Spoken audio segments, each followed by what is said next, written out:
Also probably should have closed that door.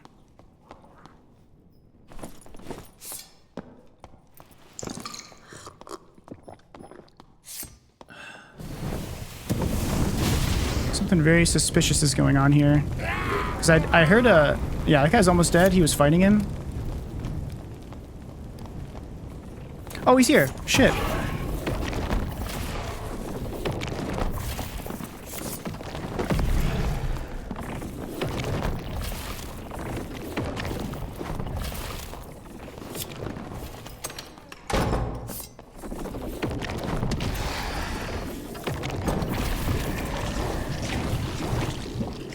He's TM.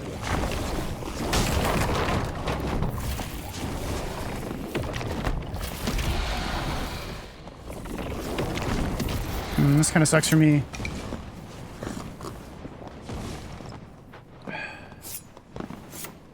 This door's broken.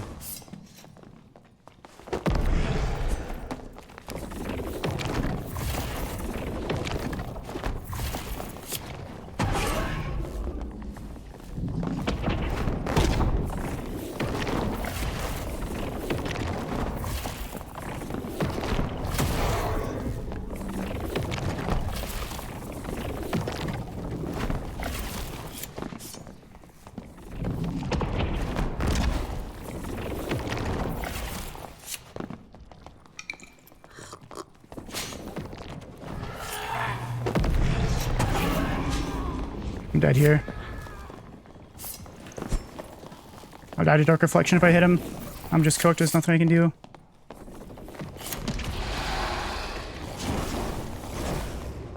Alright, maybe that can just get away. Well, I did not just get hit by the spikes, dude. No, I think he cursed me. Oh, man, that's tough. So, oh, this Gigabonki is nice. GG. That was a really good fight, actually. Yep.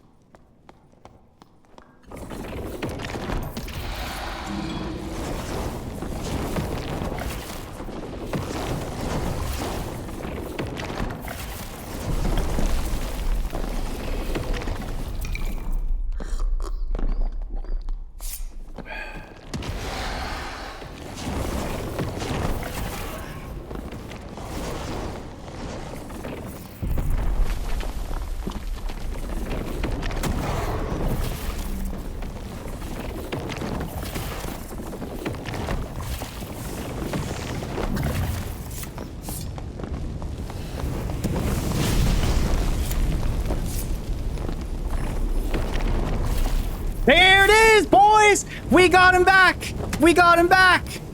We got him back! Yes! Alright, my revenge is sweet. My revenge is sweet. Gigabunki's good shit, bro. You're sick. I'm dropping all this stuff because this guy has Warlock gear. Even if it's better, I'm taking all of his stuff instead. Oh, he's got nice stuff. Legendary gloves. Yes, boys. Yes! This is the good shit. This is the good shit. Dropping all the treasure. I don't give a shit. I don't want to go back, bro. I don't want to go back. Matt Joe with the $5 donation. Absolutely deserves celebration. Well done. This is why we don't give up. This is why we don't give up. Thank you very much for the $5, bro. And you know, I already had some stuff on me from the Druid. I could have left. We persevered for people like Matt Joe. In Dark and Darker, it's very important to learn from your mistakes. Yesterday, I got a chance to fight another top tier solos Warlock, and the first time we met, I lost.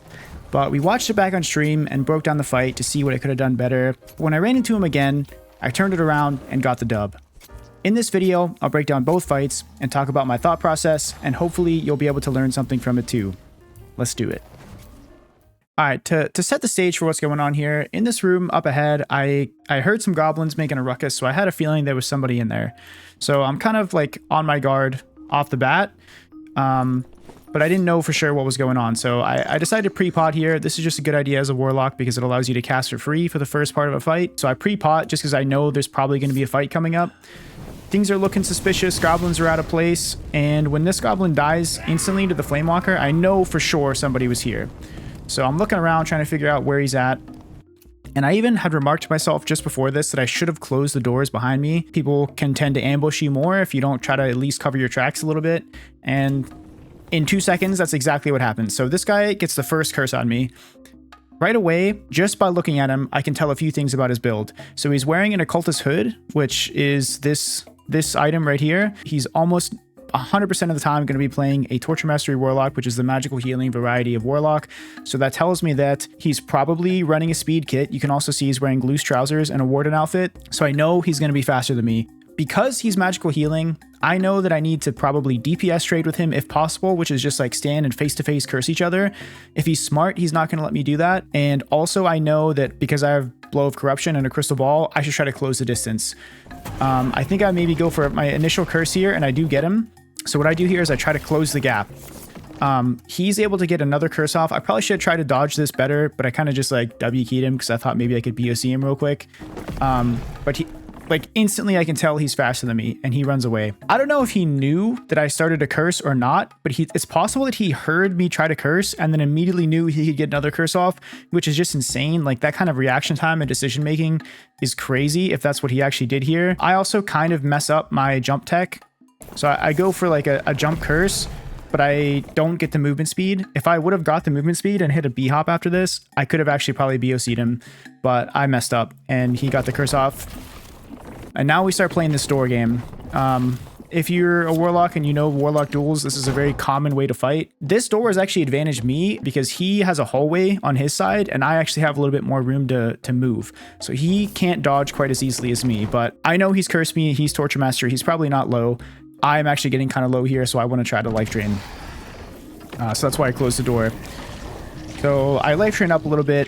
He curses the Hydra, again, just reinforcing to me that he's Torture Mastery. I know that he's a magical healing Warlock. He's going to be full HP by the time we re-engage. So what I could have done here, I go for a curse over this, but what I could have done here is just lay another Hydra down. Because I have the Crystal Ball and the Crystal Dagger, I'm much more of a threat in melee. So if he tries to jump over my Hydra, I have a big advantage because then he's jumping right into my arms and I can just start meleeing him. I didn't think of that at the time.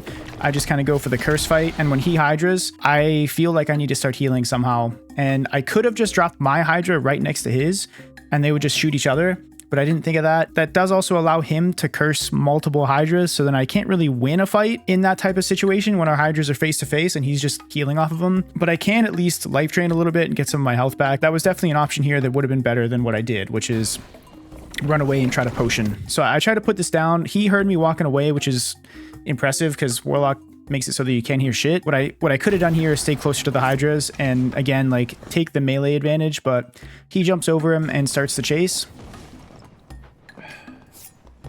My thought process again is doors give me an advantage because I have the Crystal Ball, I have the threat of Blow of Corruption. The problem with this door is though, there are these stupid lanterns on the side, which actually brick me really hard, as you'll see in a second here. So what these lanterns do is they make it so that I can't play the corner, and he always is going to have line of sight when I'm off to the side here. So this is just a bad door to fight another Warlock in because he's going to be able to play the angle a little bit tighter. But, you know, I scare him off with a BOC. We start curse trading again. In a Warlock fight, you'll see I look down and like started whipping my camera around. It is so important, especially when fighting Torture Mastery, that you dodge well. Because one, he hurts himself actually kind of a lot when he misses his abilities. And two, as soon as he has healing rolling on you, that's a huge advantage for him. So I know I'm not cursed. He doesn't have a Hydra up. He doesn't have any healing running right now. So this has advantaged me. I'm definitely down to take a DPS trade here. I probably should have stayed and just DPS traded and try to W key him. You know, it is what it is. I wanted to play the door more. I do get cursed. He lands the curse when I'm in a doorway, which is a place where he knows I have to be in this one single spot. You know, that's something you should be thinking of whenever you're moving around is there are moments where you're predictable and there's moments where you're unpredictable, and he lands his ability when I'm doing something that's predictable, you know, smart on his part. I try to dodge, but I fail. Now right here, I go for a Bolt of Darkness, and that's because if you see down here, I have Soul Collector on, which increases the damage of your dark spells, so Bolt of Darkness. In a fight like this, where I know he's healing off of me, he's going to be full HP soon. One of the few ways that I can take him down is through burst damage, either through Blow of Corruption or Bolt of Darkness. But unfortunately for me, I'm used to using a spellbook and not a crystal ball. The spellbook, Bolt of Darkness, comes out on the right side, and with a crystal ball, it comes out on the left side. And here, I hit the wall because it's on the left side. It would have gone through the door if I was using a spellbook, and so I miss. It might not have hit him anyway, but that's just a small thing. So we go for some more curse trades. He's getting a little overconfident here. So he decides to push through and DPS trade, which is actually a mistake because now I have the advantage. Even though my health is kind of low, I know that if I W key here and I can land a few more curses, he's actually cooked. Or at least he has to phantomize and then I can heal. So this curse, I miss, which is terrible because, again, he has to run away if I land that. Again, more dodging. I miss again. And at this point in the fight, because I missed these two abilities, I'm kind of feeling like I'm cooked here. So I back up and I try to get a health potion off because I really do need to heal. I'm basically one curse away from death. So he pushes, he knows. He lands a curse, and honestly, if I didn't use the potion, I'm dead to the tick damage, so he just runs away. But I did get the potion off. But either way, I'm kind of screwed here. I have basically no HP. I can't really use my own curses. In my head, I'm thinking he has Dark Reflection, so even if I land a melee attack, I probably just die to the reflect damage. Turns out he actually didn't have Dark Reflection, but most Warlocks will take that. So once you get to this point in the fight and you're low HP and you have to melee hit them, you're just dead. Maybe you can take them with you, but you're probably just dead. And that's what happens here. I kind of just realized like my only hope is to run away. I at least stave him off at the door for a half second, but he runs in and I'm just going to say he cursed me and the spike didn't kill me. I don't know for sure though. It was a good fight though. Really well played on his part. All right, round 2. So right here, I can just barely see him. I think we see each other at about the same time. So both of us kind of know the fight is on. I had already pre-popped a potion as well. This is a really good Warlock thing, but honestly, every single class should do this. I don't see people doing this enough. You might as well have healing rolling before a fight starts if you know one's coming. So that's how we start the fight. He's looting the gold pile and decides to pick up his treasure here, which admittedly is kind of greedy because if you think about the location of this fight, I have some cover right here. I have these boxes over here on the side. I have this thing, and he doesn't have anything. He has just an open hallway up to the top. I mean, it's a greed thing, bro. He went for the treasure. I respect it. Sometimes you gotta. But, you know, I open the fight with Hydra. I try to put some pressure on him. He's TM, but it's okay. You know, he's doing something else. He's picking up the treasure. We go for the early curse exchange, and nobody hits anything. But if you look, because I popped this health potion, I really didn't take very much damage, even though I used some high health cost abilities like Hydra and a couple curses. So early fight, nothing really happens. No one's at any sort of advantage right here, except for me, because I have a little bit of a positional advantage having some cover where he doesn't have cover. He can't push me off this cover because I have BOC, so he kind of has to play this ledge up here. It's really, really important that I didn't get cursed early on. This is one of the biggest differences between the last fight and this fight is right at the beginning of that last fight, he got a curse off, and so he has his healing rolling off the bat. So again, healing is really important. So I pop another potion to make sure that I have this rolling at all times. So he's playing Torture Mastery, and he pops his Hydra down. I already know he probably tried to curse at least once, and then popped Hydra. When you're fighting a Torture Mastery Warlock, when they cast Hydra, they feel it. This cost a lot of HP, so he's at least 20 HP down right off the bat. I know he wants to hit a curse ASAP. His two options are try to curse me, but I have this box for cover. I'm probably going to be jumping around. I'm going to be trying to dodge him. His Hydra is standing still. So when I jump up into this box, I don't even try to dodge because I know he's going to curse the Hydra. So I try to guarantee that I land my curse. This is one of the few times that I know he's not going to be aiming at me, so I essentially get a free shot in here. And I do land it. It's kind of lucky he was moved around a lot. It's not that easy to hit that shot, but I do hit it. So again, I know it's advantage to me if I can get close. So that's why I kind of jumped forward and started pushing. I could have played the cover game, but if I let him curse his Hydra up a lot, he's going to get the healing rolling and my curse isn't going to be as valuable. As soon as you land an opener on a Torture Mastery Warlock, and you haven't been cursed yet, you need to freaking W key their ass, bro. You need to put the pressure on. You need to get as close to them as you can and not let them get away. So that's what I do here. I get as close as I can and just push him. I keep the pressure up. In this scenario, he had closed both doors in this room, the door to our left and the door to my right. So he's stuck. He has to fight me in here and take a DPS trade, which is a really, really big advantage for me. Always think about that. The venue for fighting a Warlock is hugely important. He doesn't really have room to kite in here. I can always cut off his angle in this room, so he is stuck. Big, big advantage to me positionally on the map.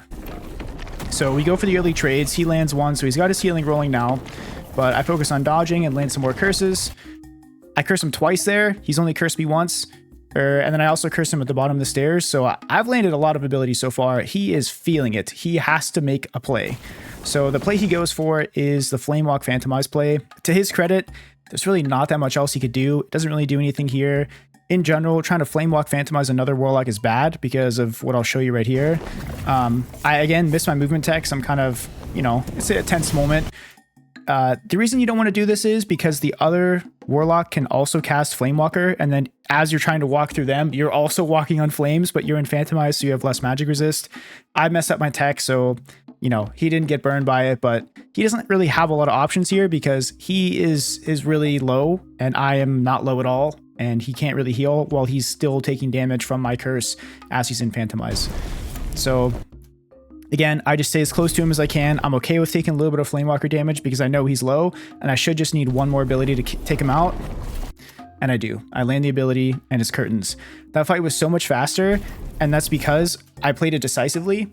I knew as soon as I had an advantage, I needed to press that advantage as much as possible and not allow him a chance to take a breath. And I pop off a little bit because, you know, I was excited. GG, bro. So big things for this fight, positional advantage on the map. I had so much better of a position to fight in this engagement than the last one. I had cover. He was stuck in kind of a bar fight with me. You know, he didn't really have anywhere to run away using Phantomize up at the top of the stairs. Understanding that dodging and not getting hit by that first curse is hugely important, and understanding when my window of opportunity is, which is when he casts Hydra. He has to get a curse rolling after he does that because it takes a lot of HP. So I use that as my opportunity to take the advantage and to push and to land my ability when he is focused on cursing the Hydra instead of me. If you apply those principles, it will help a lot when you're fighting a Torture Mastery Warlock. And I know I'm kind of exposing myself here because I'm going to start playing TM soon, but you know, hopefully it helps you guys deal with some of the TM Warlocks. Also, if you're playing a high damage class, you can just kill the Hydra and stop his healing that way, but I wouldn't really be able to do that with the Chris Dagger. But yeah, GG's, Giga Bunkies, really well played fights. I hope to see you again, man. I hope to see you again because I love Warlock duels more than any other fight in the game. They're so much fun. There's so much to think about. There's so much dancing and dodging and movement tech involved that really it just shows what is special about Dark and Darker. But yeah, guys, hope you enjoyed. Hope you learned something, and I'll see you in the next one.